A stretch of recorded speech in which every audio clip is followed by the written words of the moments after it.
Black Business Council CEO Kganki Matabane joins us for his reflections on the 100 days of government of national unity. Kganki, a very good afternoon to you. Thanks very much for your time. Are you as upbeat about the GNU as is the CEO of the ANC, Fikile Mbalula? Good afternoon, Buyo, and good afternoon to the viewers. So far, I think it's a mixed bag, but maybe let's start with what the president has done. I think the president has done a very sterling job in terms of bringing different people from different parties and make them into an executive and into a government.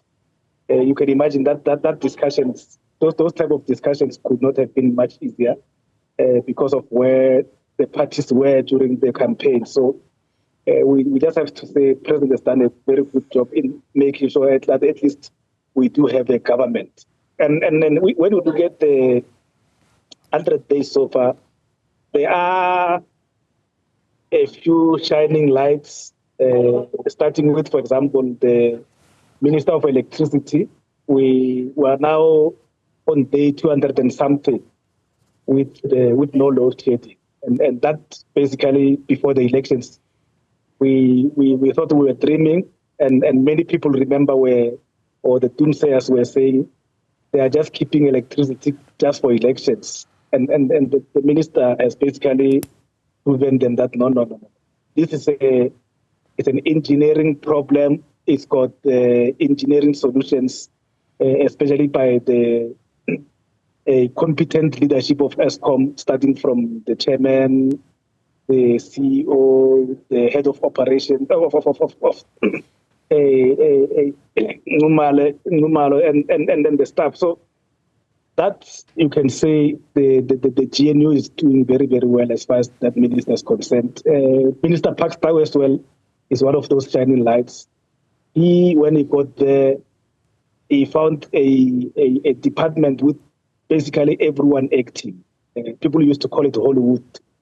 And the first thing that he did was to advertise all the positions to make sure that you've got capacity, because you can't run an important department like the DTIC without capacity. So we were in contact with him. I think by the end of the year, he will have filled most of the positions and will then be able to start doing what we're supposed to do.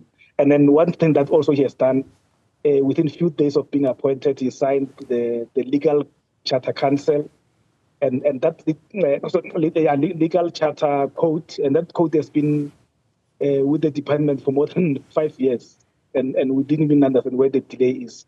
We were even taking the previous minister to court to make sure that the charter happens. And Mr. Daud got there within a few days.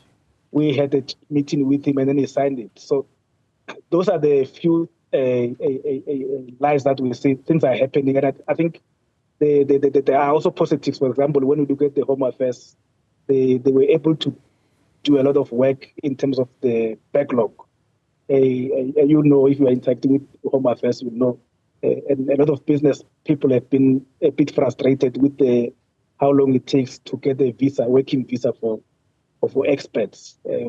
So there is that movement there, and then I think there's if you look at the Minister of Sports, I think the Minister of Sports and Arts and Culture is one of those shining lights. He's very, very happy, and he admits it, that he's very happy.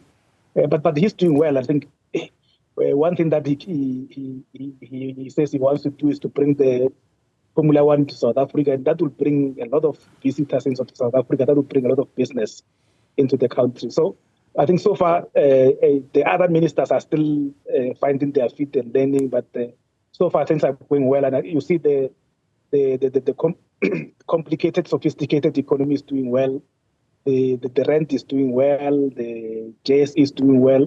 I think what needs to then happen is to convert this Ramaphoria or GNU, if you want to call it. You remember when President Ramaphosa was appointed, there was this Ramaphoria, and it fizzled out. So we hope the GNU sentiments won't fizzle out. It will be utilized to then do the real things that needs to be done, do the things that will be able to reduce unemployment, grow the economy, and reduce inequality. We need to then go down to the real economy in the municipalities, in the provinces, and make sure that all those things that are making doing business very, very difficult, we deal with them, because those are things that matter to the people on the ground. Giving the president credit for bringing together these political rivals and committing to working together, it's not like they had a great deal of a choice, though, given their electoral performance.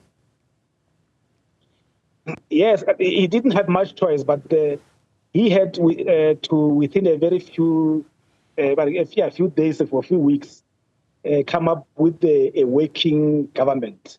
And then we've got examples of other countries where it took like 6 months, 1 year, 2 years to come up with a government, because there was no party that won. So that needed some skills, and I think maybe the skills that he acquired at National Union of Mine Workers, and when he was negotiating at Kgosientsho, maybe they came in handy, because it's not an easy thing to balance all this and make sure that everyone is happy. It's not an easy thing. Hence, we're giving him credit for that. And on the energy, improvements in the energy availability factor, aren't we giving the GNU too much credit, given the fact that improvements predated the formation of the GNU? Yes, but remember, the reason why we were where we were was because of mainly political interference in a technical electrical engineering problem. So we're giving it that because there has been that continuity. Imagine if they put another minister there who was going to be interfering with the electrical engineers at Eskom. We were going to go back to where we were before. We were there before mainly because there was interference. So we're giving the GNU for the stability that it brought. We're not necessarily saying that they did anything extraordinary, but we know from history that the reason why we've been having load shedding all the time is because of interference. Of course, you saw last week the Democratic Alliance listed 4 non-negotiables, and among those is an end to bailouts to state-owned enterprises. Just your thoughts on that?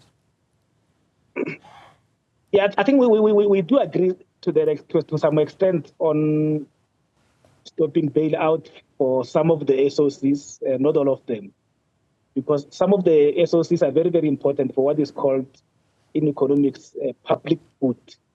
So, for example, the bailout to Eskom, you need it because Eskom is doing something that if you give it to the private sector, the poor people will never afford electricity.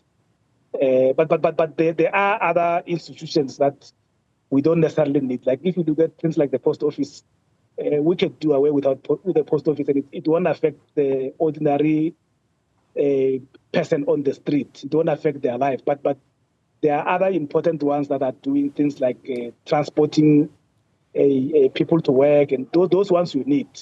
So we're also working on the input on the state-owned enterprises legislation that is being talked about, because we need to say there are institutions that are very important that are SOCs that government must keep, but there will be others that don't have a role in the new South Africa. So those ones, they can find a way of getting partners or getting rid of them, so that we focus on the ones that we need as a country.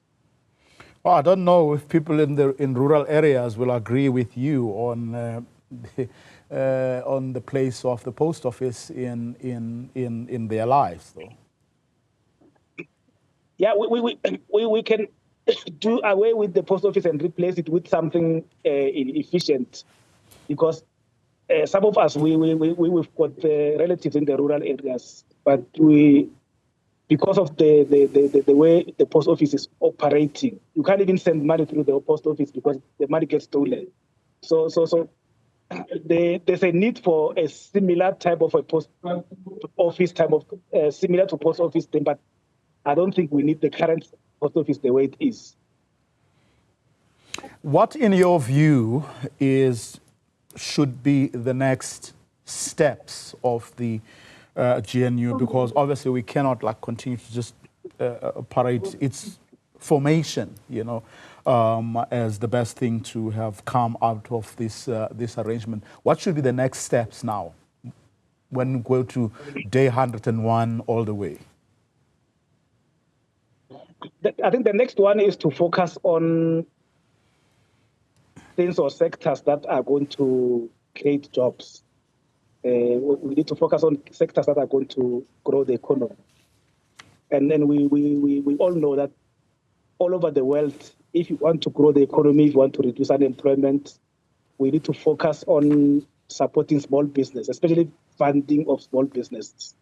And then we've been saying, if you take a portion of the money that is being given as social grants to fund businesses, at least if you fund 2,000 businesses, 1,000 of them fail, at least the money that you're going to receive, or the taxes and other that you're going to receive from the other 1,000 that succeeds, is going to be more than the money that you've spent. So we need to, as per the National Development Plan, we need to focus on supporting small businesses so that we can create jobs and then grow the economy, because the 0.1% economic growth that we have is not going to help us in creating the jobs that we need as a country. So for me, that should be the focus.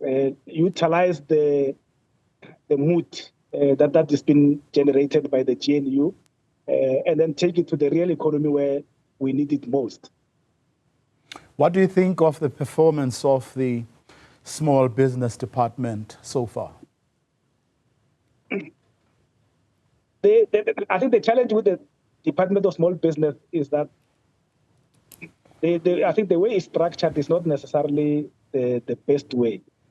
It's supposed to, because we've done a study all over the world and realized that you need to put the department at the center. At the moment, the way it is treated as a department sitting somewhere there. So other departments don't see the department being the center of economy. They see it as a by the way, where they have to report on small business this and this and this. But the way it's supposed to be central, even if it maybe is located in the presidency, where all the departments must say, this is what we are doing for small business, and then report that on a regular basis. And the department should be able to ask questions to say, but you promised this in the first quarter, you haven't done this. Where are you? So it needs to be centralized rather than where it is, where it's almost like a by the way. Otherwise, it may not necessarily achieve the objective that it was formed for. Kganki Matabane, let me thank you for your time this afternoon.